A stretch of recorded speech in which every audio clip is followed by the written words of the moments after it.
నేను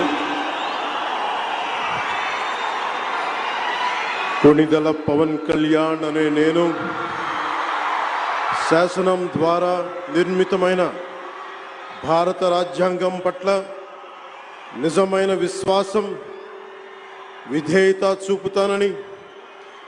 భారతదేశ సార్వభౌమాధికారాన్ని, సమగ్రతని కాపాడుతానని ఆంధ్రప్రదేశ్ రాష్ట్ర మంత్రిగా నా కర్తవ్యాలను శ్రద్ధతో, అంతఃకరణ శుద్ధితో నిర్వహిస్తానని, భయం గాని, పక్షపాతం గాని, రాగద్వేషాలు గాని లేకుండా రాజ్యాంగాన్ని, శాసనాలని అనుసరించి ప్రజలందరికీ న్యాయం చేకూరుస్తా